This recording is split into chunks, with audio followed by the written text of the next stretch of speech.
Hola, hola, ¿cómo están? ¿Cómo les va? Espero en el Señor que estén bien. Estamos acercándonos a uno de los periodos del año más preciosos como es la Navidad.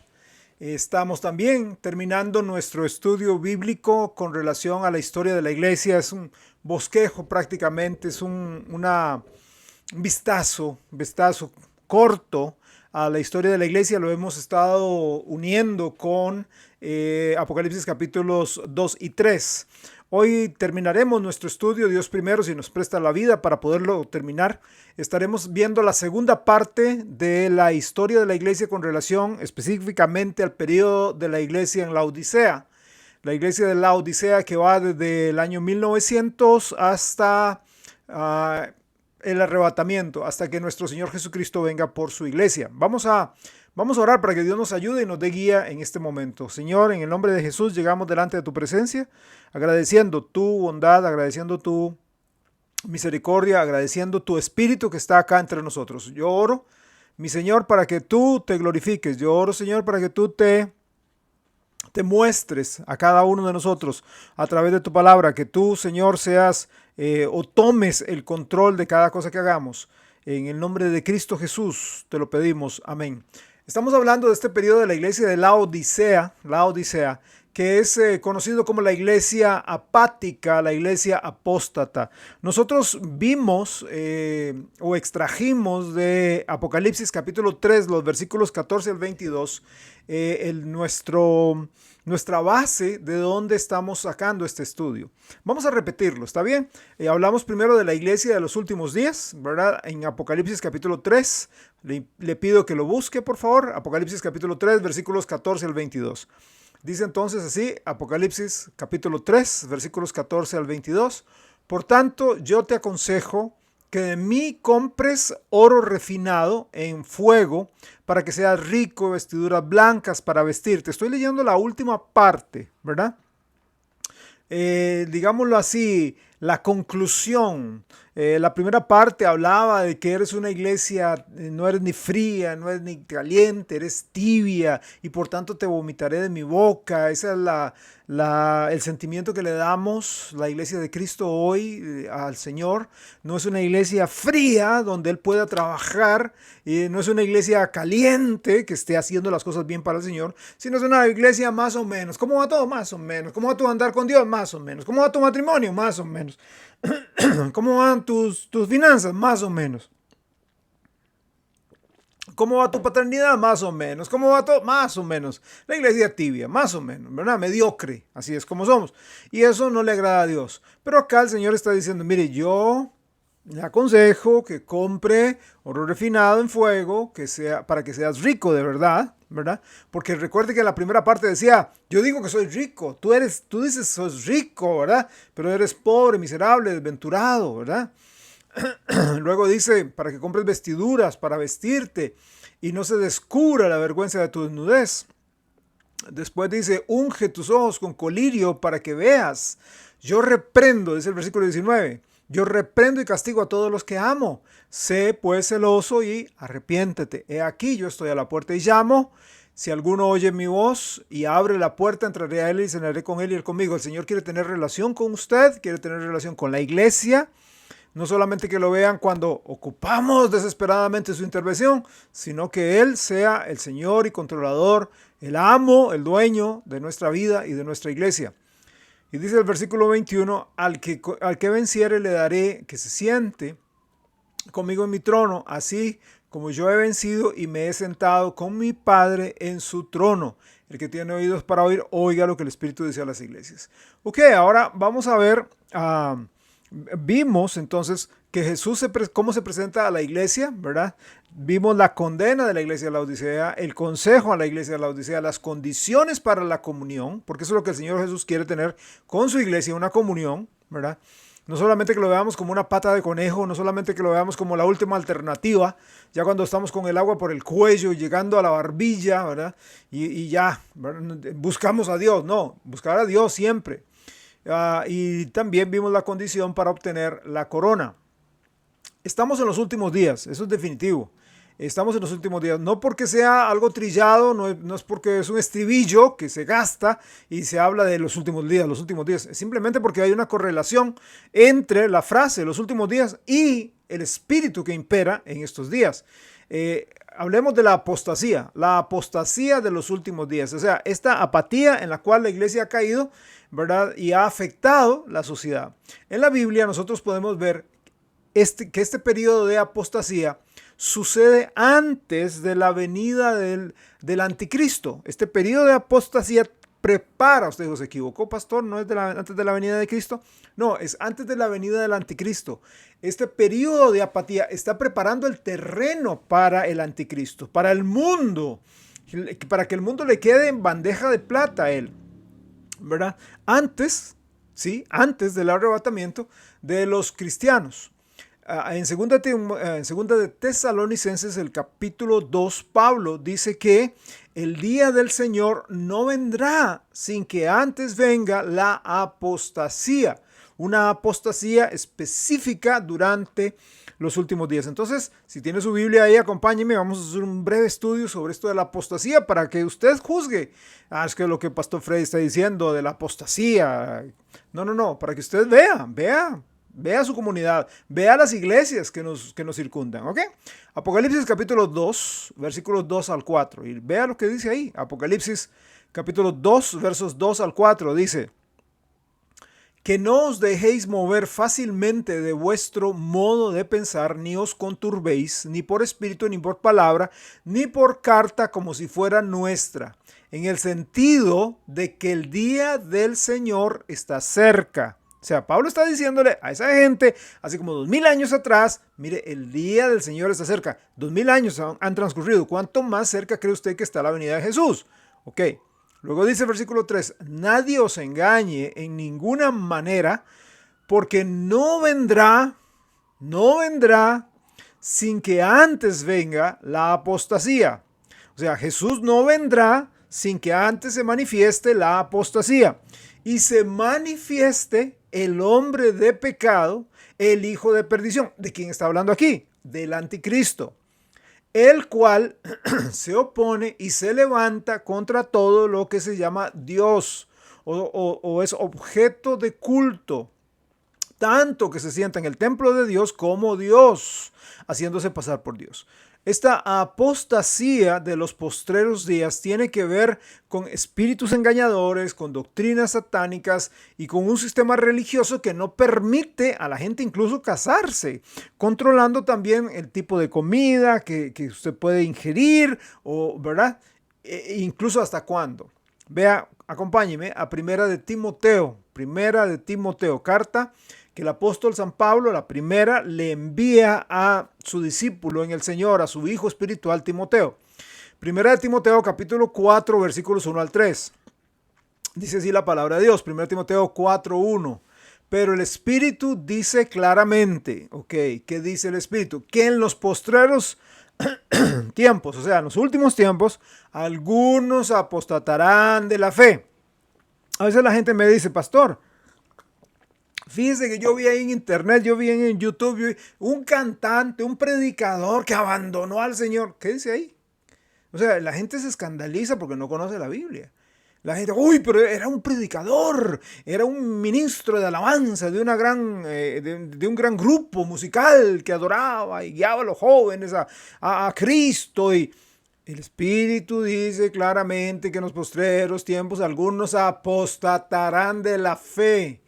Creyentes que aprovecharon la pandemia para ya no volver a las iglesias y para no tener una comunión con Dios porque perdieron mucho tiempo en las iglesias y se dieron cuenta, o sea, totalmente contrario, ¿verdad? La pandemia lo que debió haber dicho es, yo estuve perdiendo tanto tiempo,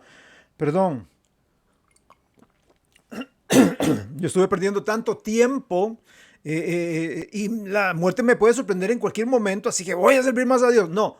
Perdí mucho tiempo metido en la iglesia, entonces ahora sí me voy a poner las pilas para sacarle jugo al mundo. ¿Verdad? Qué tristeza, apostasía, ¿verdad? Entonces, ¿dónde se ve esa apostasía también? Escuchando a espíritus engañadores y a doctrinas de demonios. ¿Cuánta gente pierde horas ante internet, escuchando a predicadores, a predicadoras, con sus doctrinas humanistas, con sus doctrinas materialistas, con su teología dañada, manchada, afectada, ¿verdad? Pierden horas en lugar de estar leyendo la palabra de Dios, en lugar de estar estudiando la sana doctrina, pierden horas. Y entonces viene, pastor, es que viera que yo y que la hermana tal, el pastor tal, dijo tal cosa y no sé, me zarandeó. Oiga, que los zarandee el Espíritu Santo, que los zarandee la palabra de Dios y deje de estar siendo zarandado por espíritus engañadores y doctrinas de demonios, por favor. Luego dice el versículo 2. Por la hipocresía de mentirosos que teniendo cauterizada la conciencia, prohibirán casarse, mandarán a abstenerse de alimentos que Dios creó, para que con acción de gracias participasen de ellos los creyentes y los que han conocido la verdad. Pablo, en sus cartas a Timoteo, le advierte vez tras vez que los postreros días de la iglesia son tanto tiempos peligrosos, tanto doctrinalmente como civilmente, físicamente, por el incremento de la violencia. Segunda de Timoteo capítulo 3, acompáñenme por favor ahí. Segunda de Timoteo capítulo 3, versículos 1 al 5 primero. Tenga ahí, segunda de Timoteo capítulo 3, versículos 1 al 5 y luego brincamos al versículo 13. Pero primero leemos 1 al 5 de segunda de Timoteo 3. Dice, también debes saber esto. Ahora, dígame si eso no es una descripción de nuestros tiempos. No, pero eso también fue en los 50, en los 60. ¿Tanto como ahora? No. ¿Tanto como ahora? No. En los 70, en los 80, no. Cada vez es más el incremento. Es lo mismo que Génesis 6. La maldad de los hombres va incrementándose. Pero dice entonces acá, también debes saber esto, que en los postreros días vendrán tiempos peligrosos. Porque habrá hombres amadores de sí mismos, avaros, vanagloriosos, soberbios, blasfemos, desobedientes a los padres, ingratos, impíos, sin afecto natural, implacables, calumniadores, intemperantes, crueles, aborrecedores de lo bueno, traidores, impetuosos, infatuados, amadores de los deleites más que de Dios, que tendrán apariencia de piedad, pero negarán la eficacia de ella. A estos evita. Hermano, yo puedo oír, a estos evita. Versículo 13, brincamos al 13. Mas los malos hombres y los engañadores irán de mal en peor, engañando y siendo engañados.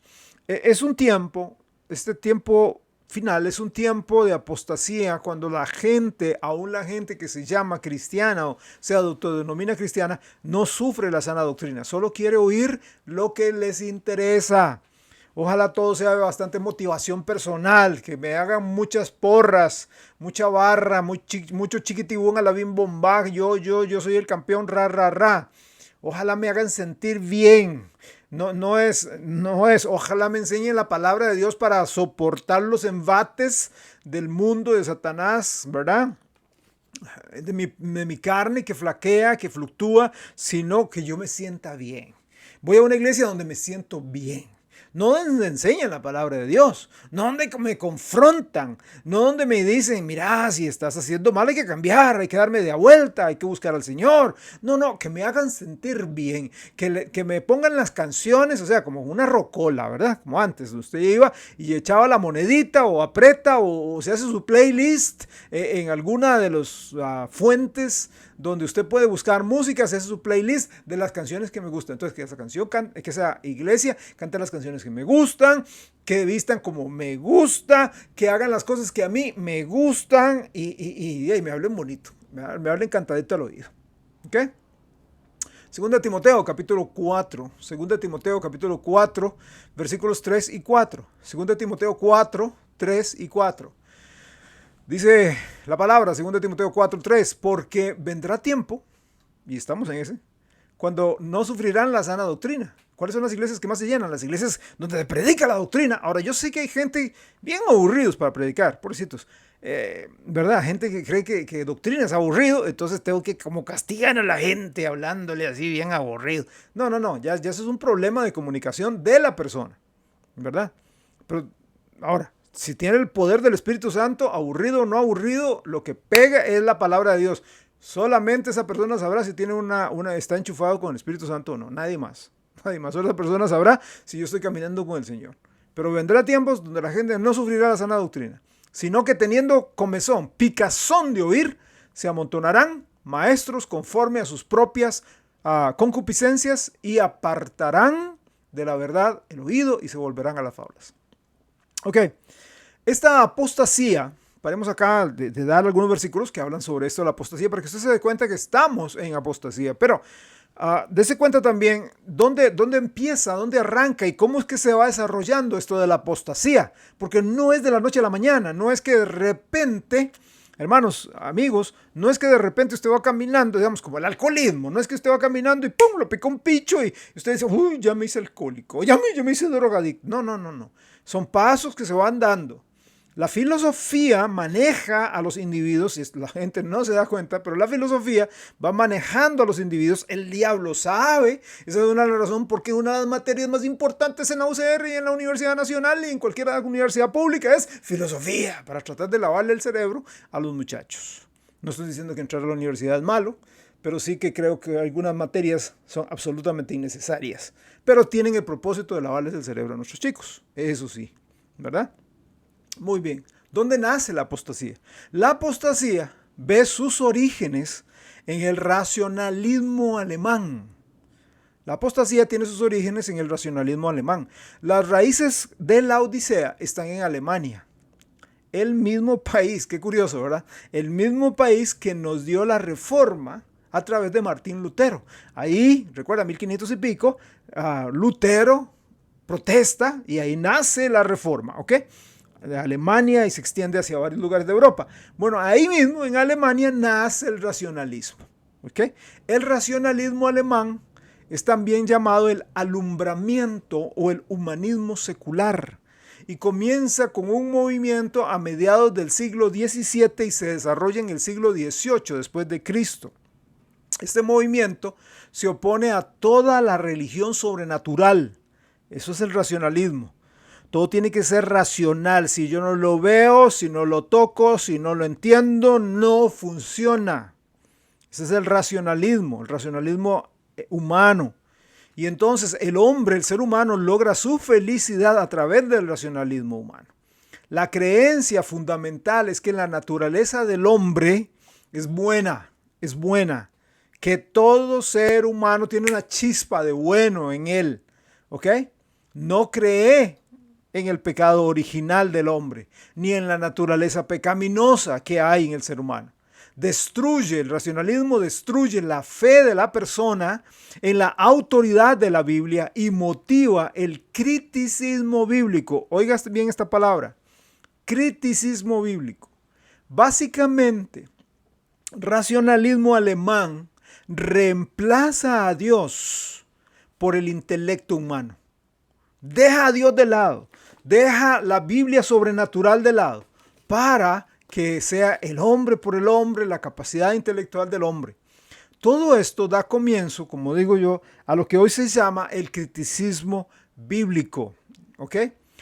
Y aquí paso a un segundo aspecto. La apostasía se manifiesta no solamente en el racionalismo alemán, sino la apostasía empieza a manifestarse también y se infiltra en universidades cristianas, en seminarios e institutos cristianos, ¿verdad? Que quieren sonar muy sofisticados, pero lo que no se están dando cuenta es que están metiendo la cabeza dentro de la boca del lobo, del león, ¿verdad? Y jugando ahí adentro peligrosamente. Porque la apostasía se manifiesta en el criticismo bíblico. El criticismo bíblico es una ciencia, comillas, es una ciencia que cuestiona la confiabilidad histórica de la Biblia. La mayoría de los críticos de la Biblia rechaza los milagros del Antiguo Testamento, rechazan el nacimiento virginal de Jesús, rechazan la resurrección de Cristo, rechazan las profecías de la segunda venida de Cristo a la tierra, rechazan el ministerio físico del reino milenial del Cristo Jesús. Hay tres alemanes en la historia de la iglesia que desarrollaron el criticismo bíblico, o sea, el criticismo textual, ¿verdad? Uno se llama Griensbach, otro se llama Lachmann y otro Tiesendorf. Ahora podría gastar acá unos 10 minutos hablando de cada uno y de lo mal que hicieron, pero solamente quiero decirles que ellos son los padres del criticismo bíblico, del criticismo textual, donde desafortunadamente ya eso se infiltró en muchos seminarios y tienen esa materia, el criticismo textual, criticismo bíblico. Toda la gente dice, wow, voy a estudiar, ¿verdad? Criticismo textual. ¿Y qué es? Bueno, vamos a estudiar los textos para ver si de verdad Génesis, Éxodo, Levítico, Números y Deuteronomio fueron escritos por Moisés.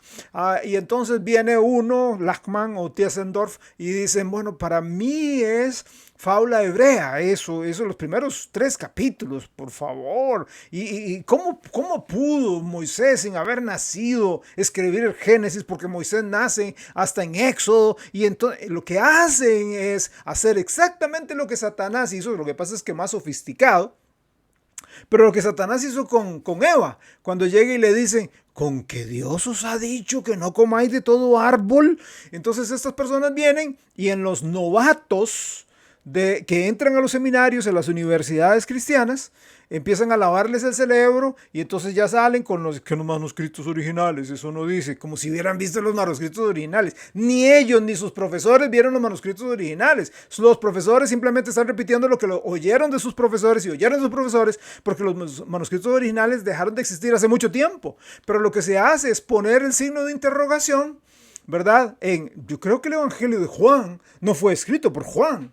Y empiezan a dar un montón de hipótesis y la gente empieza a perder un montón de tiempo, y en lugar de estar enseñando la pura palabra de Dios, se paran en, discúlpeme por favor el coloquialismo, se paran en babosadas para ver si Juan escribió el Evangelio de San Juan, cuando repetidas veces Juan lo dice, ¿verdad?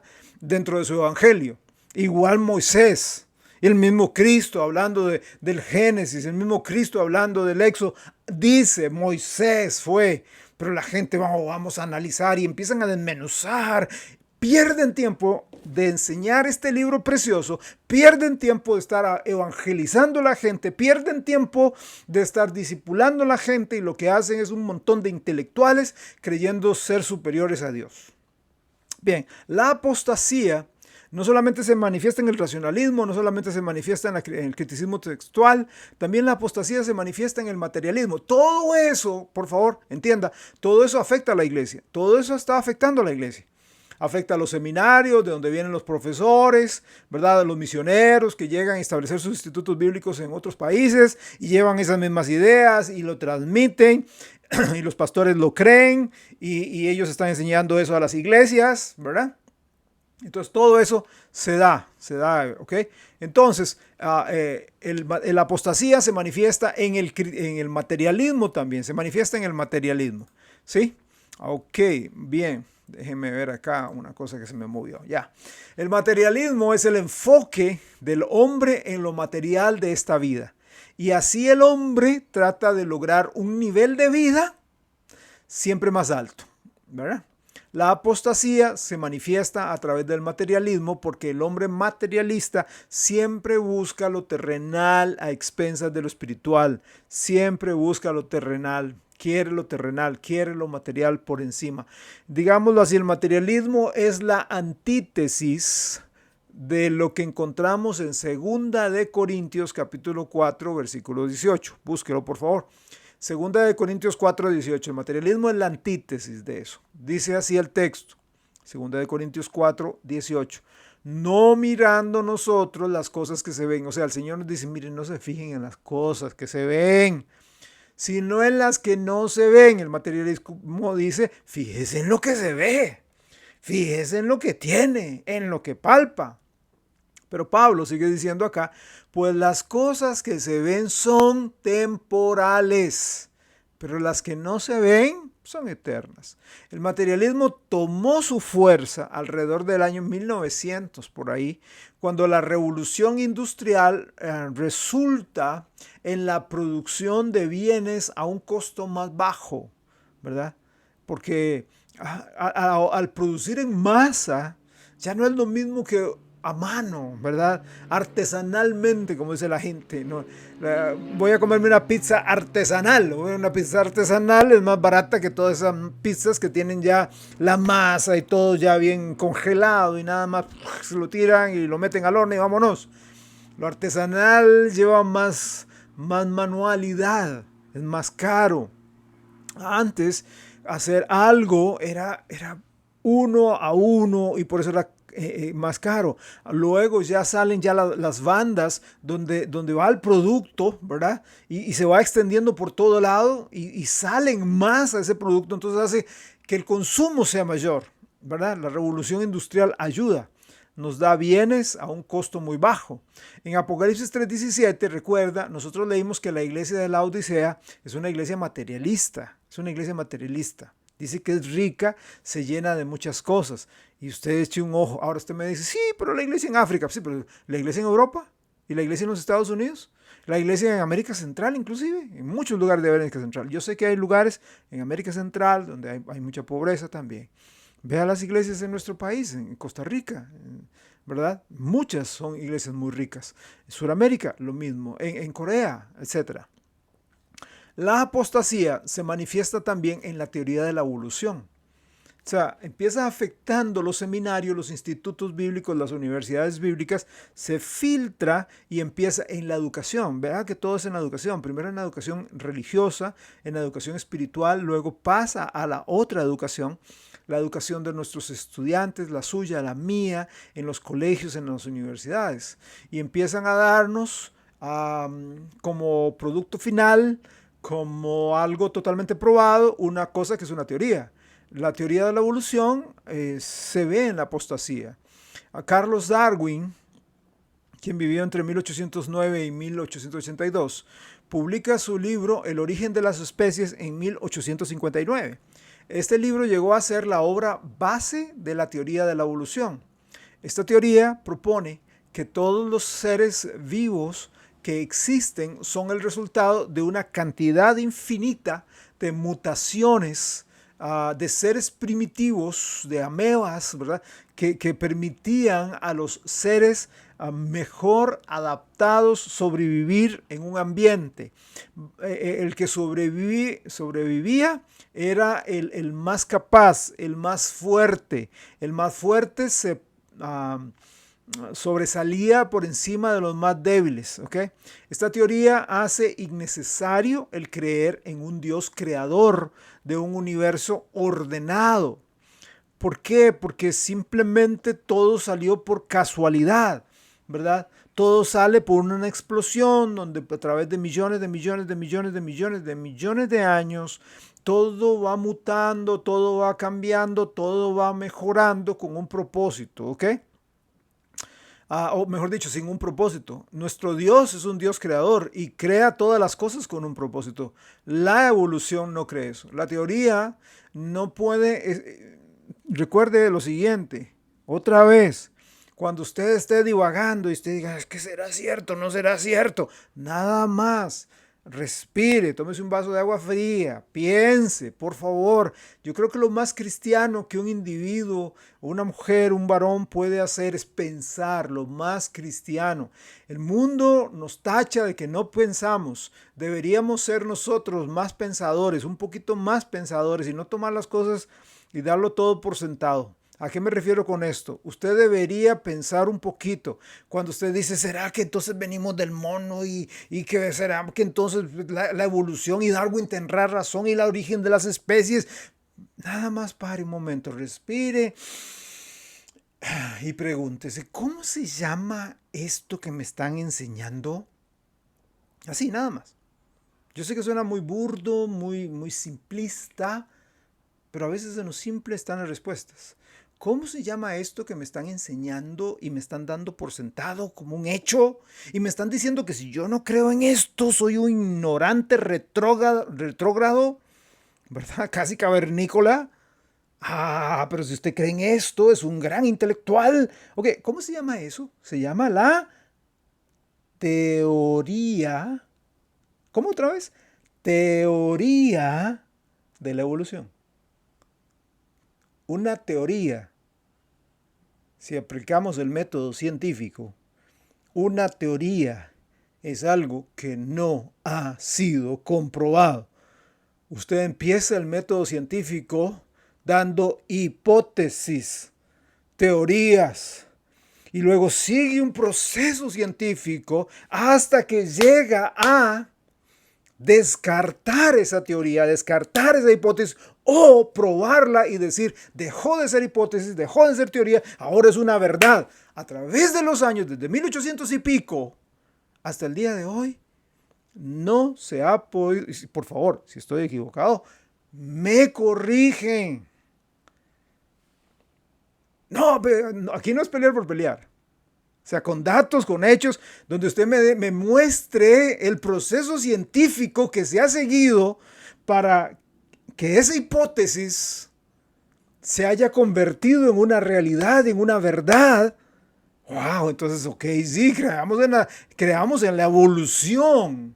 Lo que pasa es que la gente ya le ha quitado el concepto de la teoría y entonces dice, no, es que la evolución, no, la evolución es una teoría y sigue siendo teoría.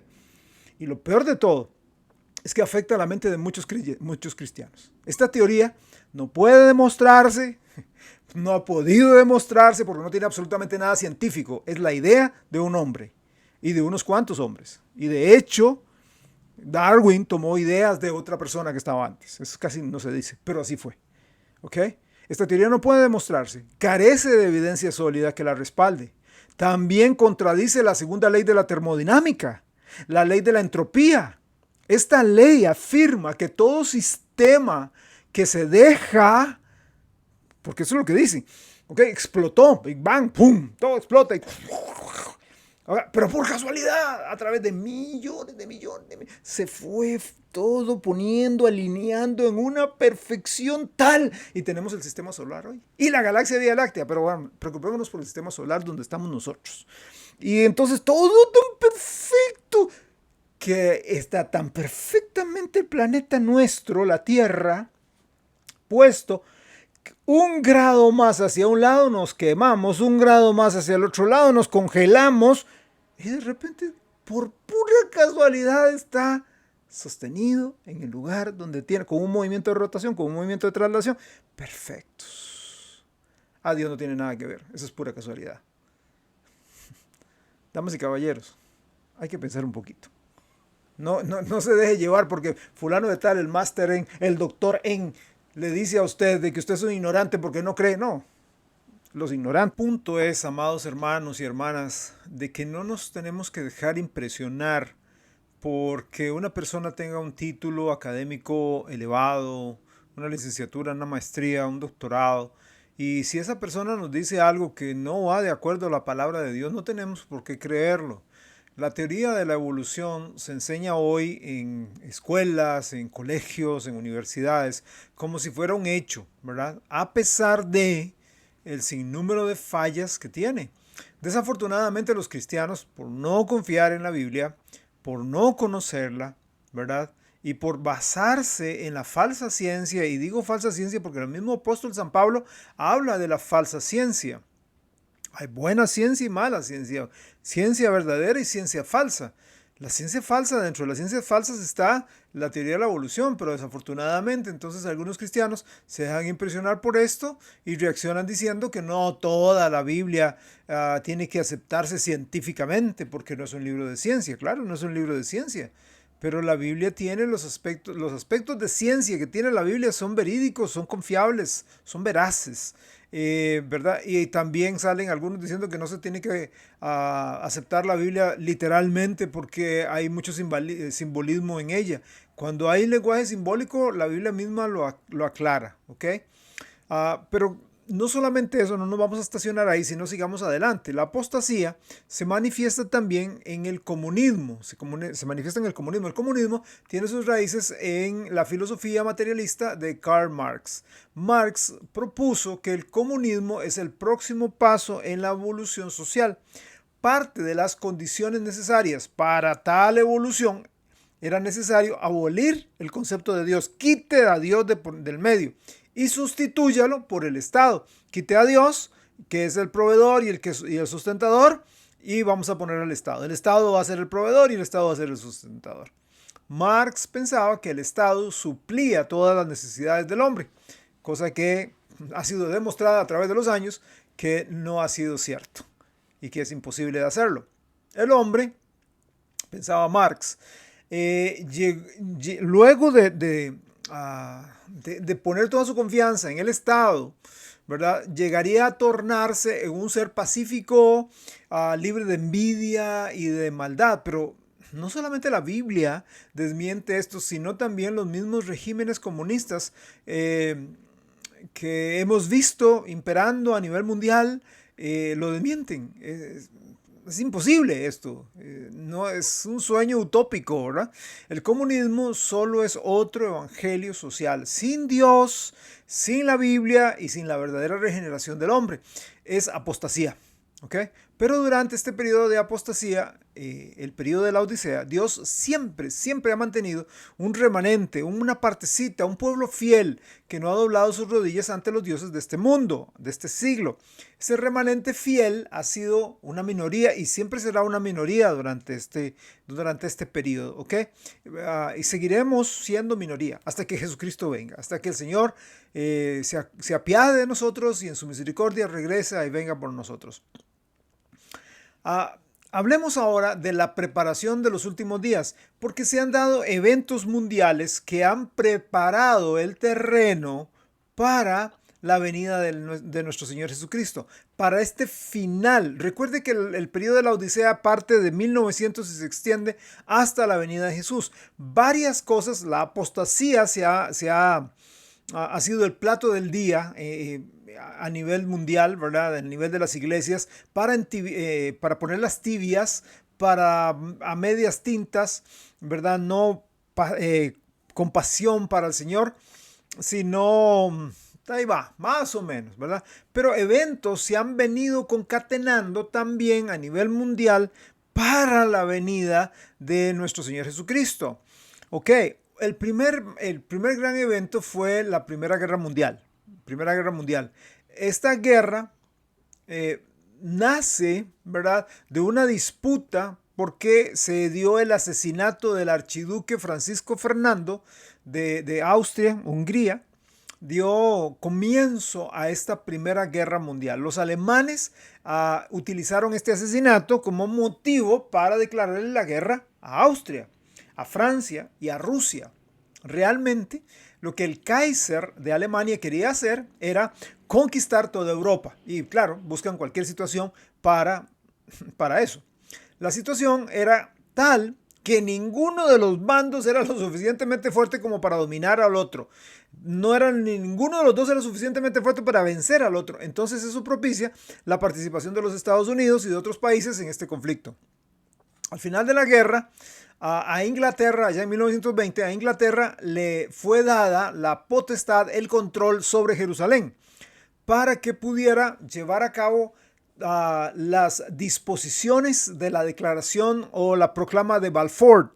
¿Okay? Esta declaración la proclama de Balfour pretendía darles el derecho a los judíos de regresar, porque hasta este momento, ¿verdad?, hasta este instante, los judíos estaban dispersos por el mundo. Bueno, según la proclama de Balfour, allá en 1920 y resto, la idea era darles a los judíos su pedazo de tierra para que ellos llegaran nuevamente, para que ellos se devolvieran nuevamente. Ahora, por presión de los árabes, y quienes empezaron a amenazar con establecer un embargo de petróleo, los ingleses tienen miedo y deciden entonces darle una interpretación diferente a la proclama. Y en lugar de darles toda la tierra que los judíos merecían o les pertenecía, entonces lo que hicieron fue segregar, dar una parte de la tierra a Israel y guardarse ellos la otra tierra que después fue dada a los palestinos. Pero entonces no se les dio toda la tierra, sino se les dio una parte. Pero ya arranca un evento mundial donde los judíos dispersos empiezan a volver a su tierra. ¿Okay? Porque toma en cuenta a nivel profético, a nivel escatológico, todo empieza en aquel lado del mundo, todo empieza en aquel lado, ¿verdad? En las llanuras de Sinar, por todo ese sector de Medio Oriente, ¿ok? Ahora la situación mundial como que se ha vuelto o se volvió hacia el lado del occidente, pero A partir de esa época todo está volviendo hacia allá, está regresando hacia allá. Entonces la Primera Guerra Mundial prepara el terreno para los judíos. Luego viene el segundo gran evento, el segundo gran arreglo, y es la Segunda Guerra Mundial. Y esta lo que hace es preparar a los judíos para la tierra. Hitler deseaba establecer su Tercer Reich, ¿verdad? Reinar con una Alemania poderosa, una Alemania fuerte, sobre todo Europa. Era el Tercer Reich porque el Segundo Reich lo había mantenido el Kaiser Wilhelm en la Primera Guerra Mundial, y el Primer Reich, el primer dominio, el primer reinado, lo tuvo la Iglesia Católica cuando estuvo gobernando sobre toda Europa. En Italia surge Mussolini, un socialista, y establece el fascismo e inicia una serie de incursiones en las regiones del Mediterráneo. Los japoneses, por su parte, inician sus propias incursiones en Asia, particularmente en China, dándole proporción mundial a la guerra, ¿verdad? Hitler inicia su persecución implacable contra los judíos, contra los comunistas y contra los protestantes mayormente. También hubo otras minorías que fueron perseguidas. Curiosamente, estos son los mismos grupos, judíos, comunistas y protestantes, son los mismos grupos que la Iglesia Católica persiguió, ¿verdad? Y ha considerado sus enemigos. Ahora, recuerde que Hitler fue educado en las escuelas de los jesuitas. Él fue educado como un jesuita. En 1936, el Papa envía al obispo Osnabrück a Berlín a entrevistarse con Hitler. Hitler le asegura a este obispo que no existía diferencia fundamental alguna entre el movimiento nazi y la Iglesia Católica Romana. Hitler le dijo que lo único que él estaba haciendo era lo mismo que la Iglesia Católica había hecho por 15 siglos: matar judíos, a otros enemigos, comunistas, verdaderos cristianos, y establecer un reino sobre Europa. Hitler, de hecho, le dijo a este obispo que él admiraba y él deseaba seguir promoviendo el catolicismo en Europa. Él obligaba a los judíos a vivir en barrios marginales, los cuales llamó o denominó guetos. Por cierto, el mismo nombre que Inocencio III, recuerda, tiempo atrás cuando estudiamos sobre los diferentes papas, Inocencio III, igual, de la misma manera, Inocencio III manda a los barrios marginales, a los judíos, y les llama a esos sectores guetos. Pues Hitler hace exactamente lo mismo. No solo eso, Hitler obliga a los judíos a portar distintivos en la vestimenta que los identificaran, ¿verdad? Por lo general, como hemos visto en algunos lugares, la estrella de David o algún tipo de numeración o cosas así que dijera o les hiciera ver que eran judíos. Exactamente lo mismo que Inocencio III durante las Inquisiciones hizo. Hitler cometió su mayor error atacando a Rusia, ya que le obligó a pelear en dos frentes. Por un lado, estaban peleando los alemanes contra Francia y con Inglaterra y los Estados Unidos, y por otro lado, en el occidente, y por otro lado, contra Rusia en el oriente. Por un invierno que llegó temprano y con una fuerza implacable, Hitler perdió la guerra contra Rusia. Así que Mussolini perdió en Italia, Hitler perdió en la nieve de Rusia y Japón pierde en el Pacífico después de la bomba atómica. El tercer gran evento mundial para preparar todo esto para el evento final, cuando el Señor venga, es la formación de las Naciones Unidas. Como resultado de la Segunda Guerra Mundial se forman las Naciones Unidas. Uno de los primeros actos de las Naciones Unidas fue la creación del Estado de Israel. ¿Ok?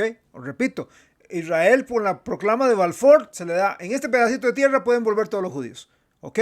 Pero no era una nación libre y soberana. El 14 de mayo de 1948, las Naciones Unidas le dan la potestad a Israel de establecerse como nación libre y soberana. ¿Ok? 1948, 14 de mayo.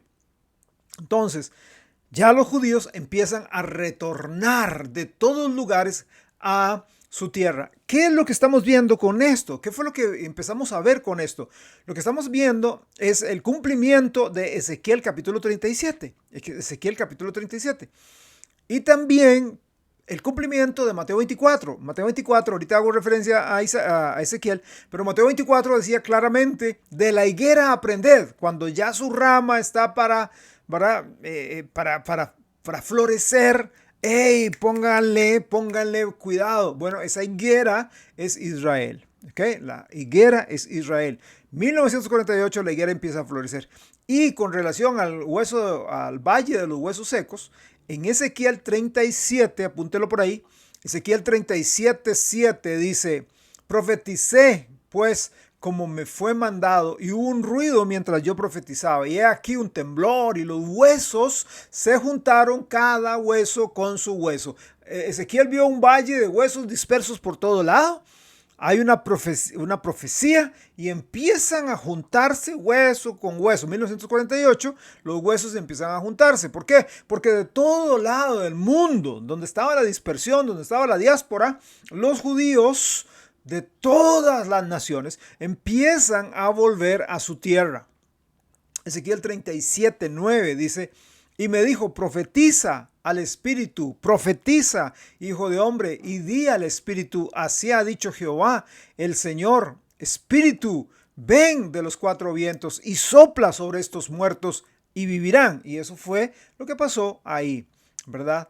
En 1948. Un dato interesante para tomarle sabor a la Biblia. Cada vez que usted vea la expresión aquel día, aquellos días, el día del Señor, el día grande del Señor, el día de Jehová, todos estos términos tienen que ver con la tribulación, tienen que ver con este periodo tan horrible, tan horroroso como que es la tribulación. Por el cual va a atravesar el mundo y de todas aquellas personas que no conocieron a Jesucristo y que lo rechazaron como Salvador personal.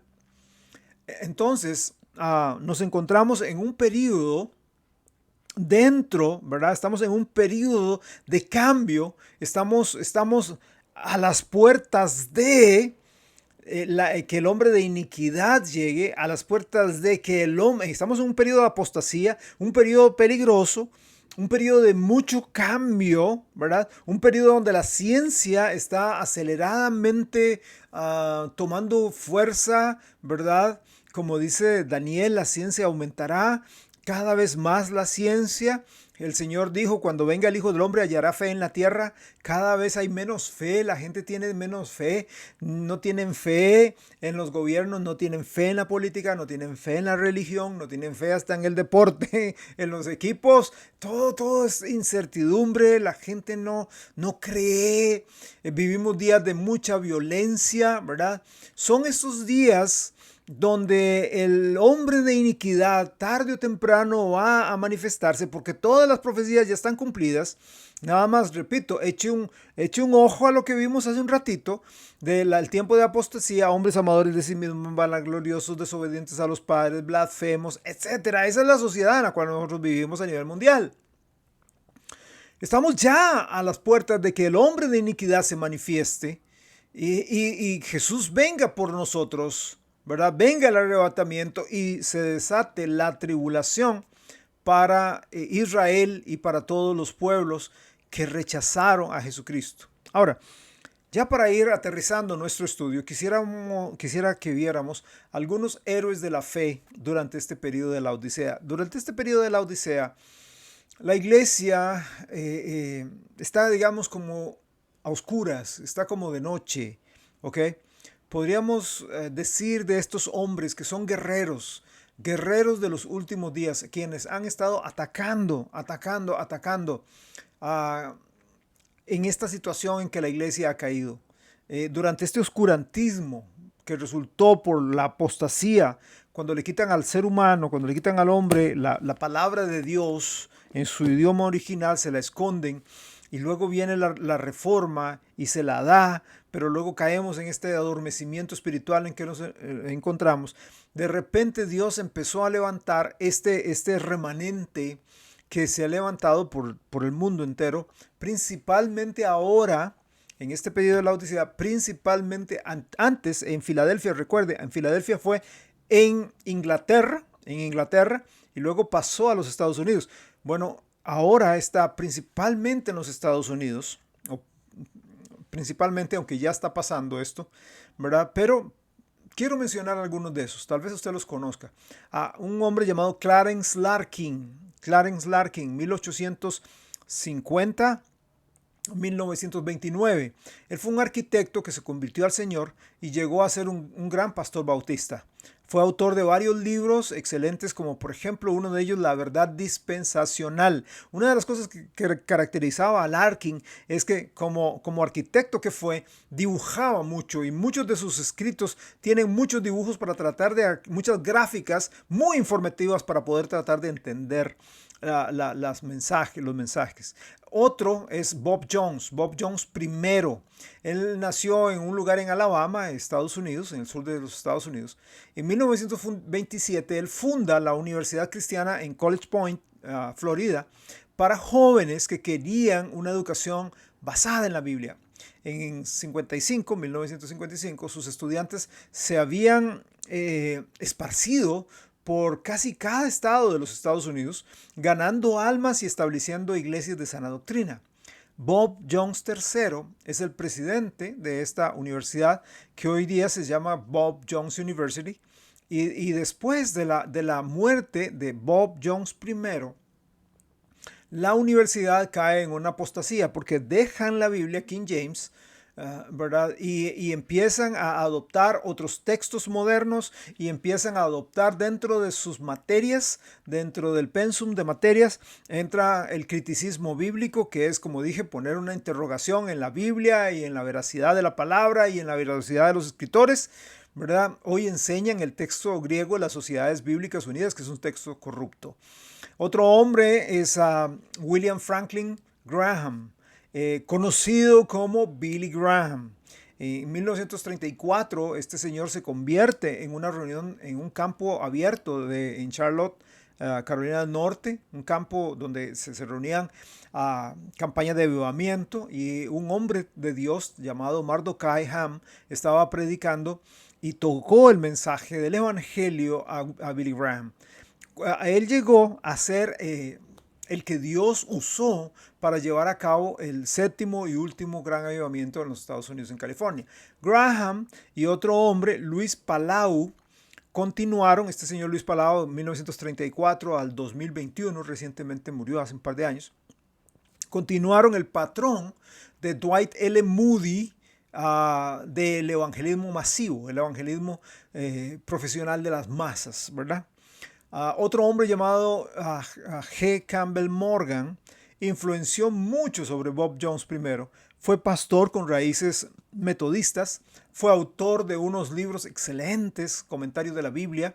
Uno de ellos, La Biblia Analizada, es un comentario general, libro por libro de la Biblia.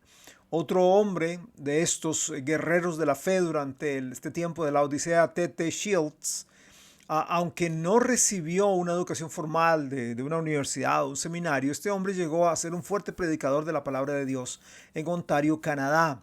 Fue pastor de la iglesia bautista de calle Jarvis en Toronto y fue un luchador de mantener la sana doctrina allá en Canadá.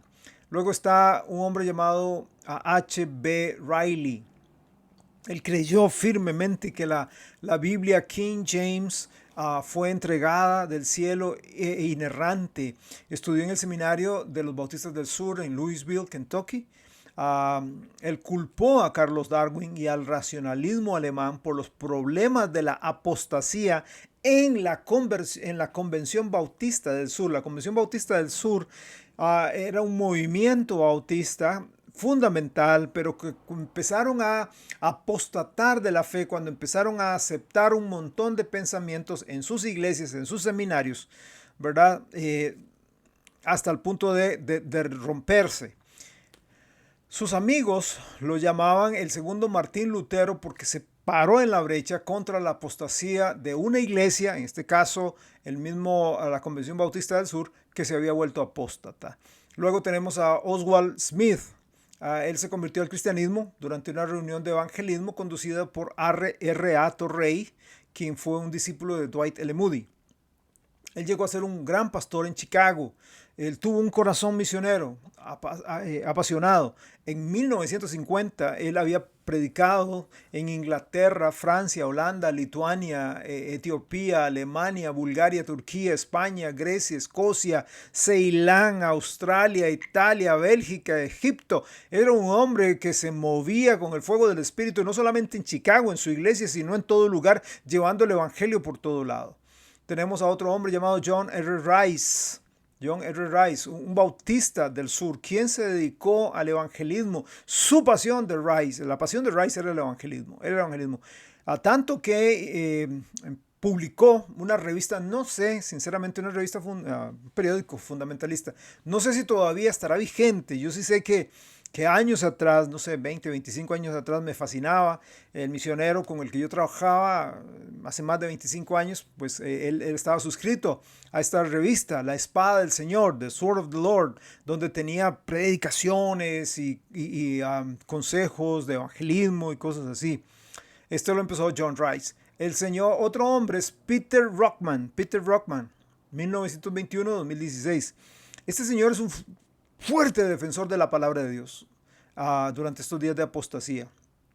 Él creía, ¿verdad?, que la palabra de Dios, la escritura, él creía en la escritura pura, inerrante, y creía en su preservación en el idioma inglés, en King James, obviamente. Solamente un dato con relación a este señor Rockman. Este señor, si uno lo lee y no conoce mucho de él, va a decir qué hombre más amargo. Ay, qué hombre más concho, porque de verdad su forma de predicación era muy concha, era muy grosera, especialmente cuando se refería a otras personas, a otras denominaciones, ¿verdad? No avalo eso jamás, pero sí sus comentarios, los libros de historia, los libros de evidencia y los manuscritos de la Biblia son excelentes, pero sí hay que leer así como con mucho cuidado porque sí tiene como esta cosa, ¿verdad? Que es difícil, ¿verdad? Fue un pastor de una iglesia local en Pensacola, Florida.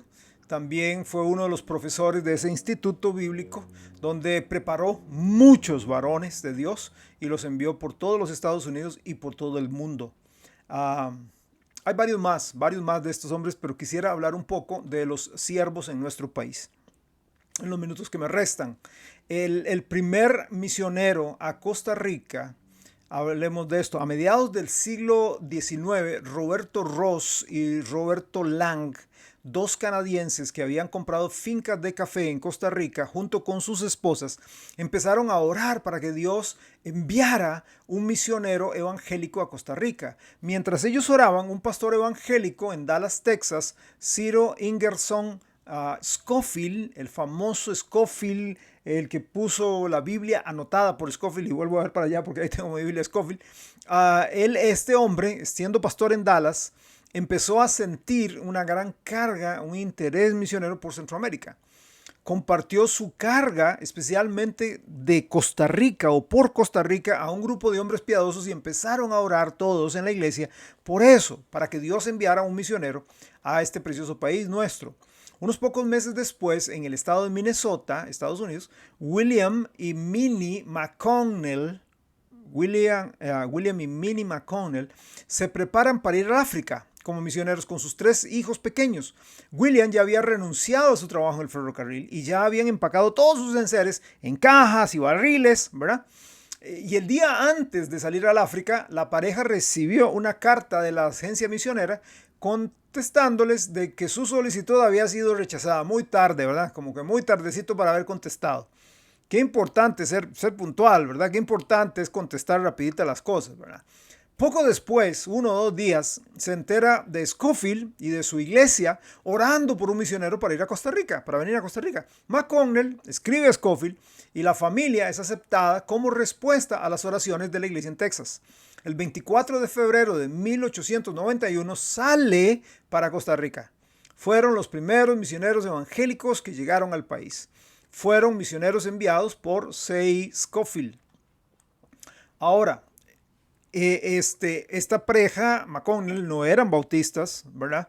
Ellos han hecho una gran obra específicamente dentro del movimiento centroamericano, de los centroamericanos, la iglesia centroamericana, que al principio eran bien pegados a la palabra de Dios, bien pegados a la sana doctrina, pero últimamente, en los últimos años, se han desviado garrafalmente. Pero otras personas dicen que la primera iglesia bautista, la primera iglesia bautista fue fundada en Limón, el 2 de diciembre de 1887. Fue fundada por la misión, por una iglesia en Montego Bay, Jamaica, donde el pastor de esa iglesia sintió un impulso del Señor para venir a Costa Rica, llegó a la zona atlántica, llegó a Limón, y este pastor vio las condiciones y dijo, aquí se ocupa una iglesia bautista, y este señor renunció a la iglesia en Montego Bay. La iglesia lo apoyó para que se quedara como misionero acá, y fue la primera iglesia allá en 1887.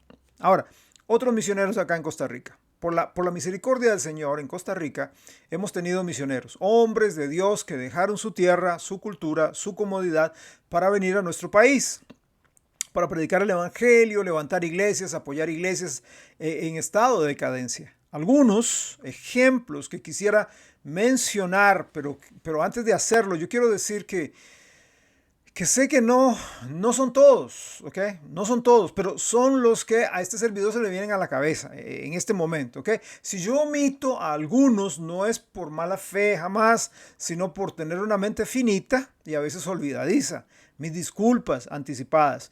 Otra cosa que quiero decir, ninguno de estos hombres fue perfecto. No fueron perfectos, ni son perfectos, así como este servidor no es perfecto, ni tampoco usted lo es, pero pagaron un alto precio e hicieron grandes esfuerzos para levantar y sostener iglesias en nuestro país. Tuve el privilegio de conocer a algunos personalmente, tuve el privilegio y la bendición de trabajar con algunos de cerca, y algunos fueron muy importantes e impactaron mi vida. En algunos casos no menciono a la esposa porque sinceramente no sé el nombre de ella, o se me escapa. Jeff y Maudie Mick, también el hermano John y Kerry Barnes, Randall Roberts, Mark Perdue, Thomas Mitchell, Bill Murdoch, Bill y Susie Tabor, Walter Goulding, Jeff Adams, aunque Jeff Adams trabajó por muy corto tiempo aquí en Costa Rica, luego pasó a Nicaragua también por corto tiempo, pero él permaneció más tiempo en El Salvador, en San Salvador, en la iglesia bautista Miramonte, donde estuvo ahí durante la guerra civil, fiel, sosteniendo la obra allá en El Salvador, preparando hombres y mujeres para el evangelio. Harold Casey, Randy y Sherry Rotten, Danny White, Ray Ward, sin mencionar la gran cosecha de hombres que estos varones levantaron aquí en Costa Rica. Los próximos eventos, para concluir, de la iglesia son el arrebatamiento, Cristo viene por nosotros, el tribunal de Cristo, donde Cristo nos dará recompensa de lo que hayamos hecho, el milenio o reino literal de 1000 años del Señor Jesucristo, el gran trono blanco donde Jesús juzgará a los inconversos, y luego las puertas de la eternidad. Espero que este estudio haya sido de bendición como lo fue para mí. Espero que este estudio haya sido de motivación, haya sido de preparación, haya sido de fuerza, de estímulo para seguir haciendo. Y quiero concluir con lo siguiente. Aunque estamos en la época de la Odisea, no tenemos que excusarnos y decir que no podemos estar en Filadelfia, porque el Señor es el mismo, el Espíritu Santo es el mismo y la palabra es la misma. Todo está en nosotros, todo está en querer nosotros cambiar, en ser diferentes, de ser hombres y mujeres de Dios, diferentes en este periodo de la Odisea, de tanta tibieza espiritual que lo necesitan desesperadamente. Que Dios los bendiga, y para mí ha sido una bendición dar todo este estudio de la historia de la iglesia a ustedes, amados hermanos, hermanas y amigos. Que Dios los guarde en esta noche, reciban un gran abrazo de nuestra parte. Bendiciones, muy buenas noches.